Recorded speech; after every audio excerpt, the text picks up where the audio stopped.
और इधर उत्तराखंड में फिर खनन घोटाले को लेकर राजनीति देखने को मिल रही है। पूर्व मंत्री हरक सिंह रावत एक बार फिर अपने बयानों को लेकर सुर्खियों में है। उधर रावत के इस बयान के बाद बीजेपी ने नॉन सीरियस पॉलिटिशियन करार दे दिया है। अक्सर सुर्खियों में रहने वाले पूर्व कैबिनेट मंत्री हरक सिंह रावत ने खनन घोटाले को लेकर बड़ा बयान दिया।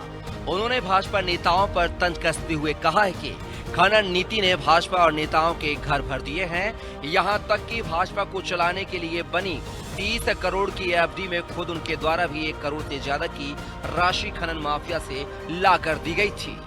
खनन नीति ने तुम्हारा घर भर दिया, तुम्हारा भंडार भर दिया बीजेपी का। और मैं सच कहूं, जो 30 करोड़ रुपया एफडी बनी है भाजपा को चलाने के लिए, मैं भी उसमें वन मंत्री था, मैंने भी 1 करोड़ से अधिक दिया उसमें पैसा। सब खनन माफियाओं से सुतला के दिया मैंने भी। मेरे पे भी दोस्त है, मैं तो कह रहा हूं मेरी भी जांच होनी चाहिए। आप जांच करा लो, वो 30 करोड़ रुपया की जो एफडी बनी है भाजपा की जो 30 करोड़ की एफडी बनी है पार्टी चलाने के लिए बैंक में, उसमें किस किस ने पैसा दिया है ईडी जांच कर ले। पूरी भाजपा जेल में होगी अगर ईडी ईमानदारी से जांच कर ले। बयान के बाद भाजपा नेता सुरेश जोशी ने पलटवार करते हुए कहा है कि अगर कोई मामला है तो उसे कानूनी मंच पर रखना चाहिए, न कि मीडिया में सनसनी फैलानी चाहिए। हरक सिंह की पुत्र वधू और बीजेपी नेत्री अनुकृति रावत ने साफ किया है कि वो भाजपा के साथ हैं और हरक सिंह कांग्रेस नेता होने के नाते अपने राजनीतिक एजेंडे के तहत ही बयान दे रहे हैं। लैंसडाउन से भाजपा विधायक महंत दिलीप सिंह रावत ने हरक सिंह को नॉन सीरियस पॉलिटिशियन करार देते हुए कहा है कि वह सुबह शाम अलग अलग बयान देकर केवल सुर्खियां बटोरना चाहते हैं। अगर कोई भी मामला वित्त से लेकर के है, किसी नेता को, किसी व्यक्ति को ये लगता है कि ये गड़बड़ है, गलत है, तो मीडिया में आने से पहले उस विषय को कानूनन आपको प्रेजेंट करना चाहिए, प्रस्तुत करना चाहिए। देश के अंदर बहुत सारी एजेंसियां हैं, देश के अंदर माननीय न्यायालय हैं। आप न किसी विषय को न्यायालय में दे रहे हो, न किसी एजेंसी को सुपुर्द कर रहे हो। अगर मीडिया पे कोई विषय दिया जा रहा है तो ये सिर्फ और सिर्फ मुझे लगता है अपनी खोई हुई प्रतिष्ठा, अपनी खोई हुई राजनीतिक जमीन, अपनी अलोकप्रियता मीडिया के माध्यम से, मीडिया का सहारा लेकर के कोई व्यक्ति अर्जित करना चाहता है।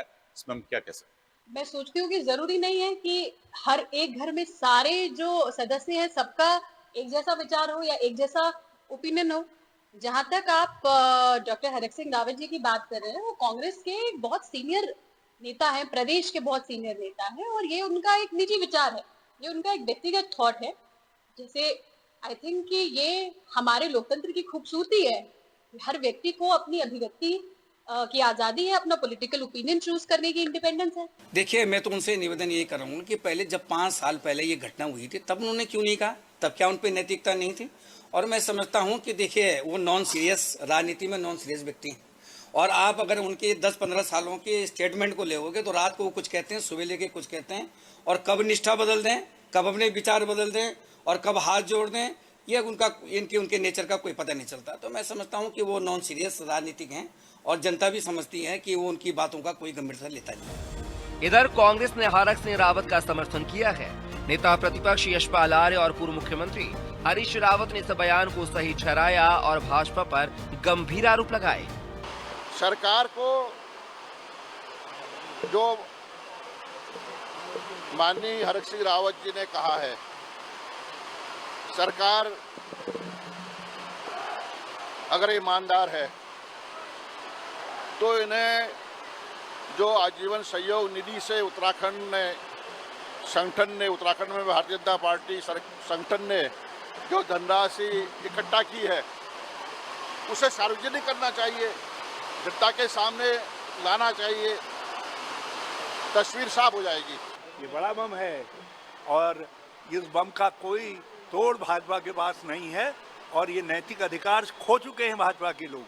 हरक सिंह जी के इस बयान के बाद भाजपा का नैतिक आधार समाप्त हो चुका है और ये जाहिर हो गया है कि भाजपा ने केवल पार्टी चलाने के लिए नहीं बल्कि अपने घर भरने के लिए भी जनता को लूटा है, और उसके लिए माफिया के साथ इनके संबंध थे, जो हरक सिंह जी ने कहा है। हरक सिंह रावत ने 30 करोड़ की एफडी का मुद्दा उठाकर उत्तराखंड की राजनीति को एक बार फिर गरमा दिया है।